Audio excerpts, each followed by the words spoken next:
Hi guys! Share ko lang sa inyo paano magbayad sa SpayLater using GCash account ng iba.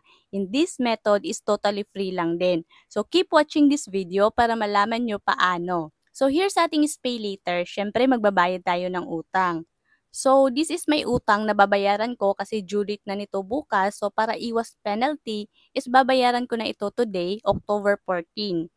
Click lang natin yung pay bill and then pay now. So here's the thing guys, since GCash ang gusto mong gamitin na payment method pero wala kang GCash or walang laman ang GCash account mo, so gusto mong gamitin yung GCash account ng iba. Well, possible po yan using InstaPay. In this method is totally free lang din. So may two options tayo for GCash dito, no?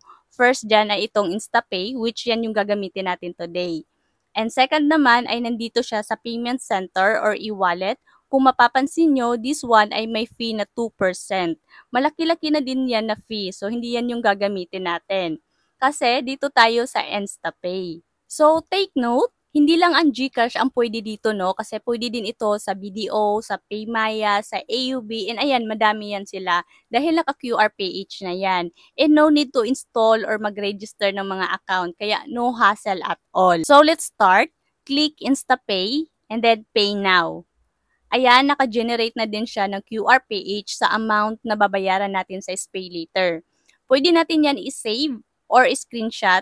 Then, okay. Then, ayun lang. Napakadali lang, di ba? So, ayun, pwede na tayo pumunta sa malapit na tindahan para magbayad through GCash or sa kakilala natin na may GCash or anyone na may laman yung account nila, no? So, ipakita lang natin itong QR PH para mas kanila and doon na din tayo magbayad sa kanila. For me naman, isi-send ko itong QR ko doon sa kapatid ko kasi may laman yung GCash niya. And sa kanya ko na din ibabayad itong pambayad ko sa SpayLater kapag nagkita kami bukas.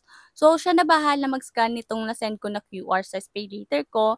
And most of us know naman paano mag-scan ng QR PH na. At ayan na guys, nag-reply na yung kapatid ko nitong resibo and ayan, nabayaran na niya yung SpayLater ko using doon sa QR PH na sinend ko sa kanya. And makikita nyo dito na wala talagang other charges kapag nag-InstaPay tayo. So let's go sa SpayLater kung na-receive na ba nila yung payment ko. And ayan, agad-agad nag-reflect na yung binayad ko na utang. So let's check it inside. And ayan, paid na yung October bills ko. So, ganun lang kadali magbayad ng utang sa SpayLater. So, kung may mga questions pa kayo, feel free to comment kasi nagre-reply po ako always sa mga nagtatanong sa akin. So, I guess dito na lang magtatapos ang ating tutorial video. Don't forget to like, share, and subscribe.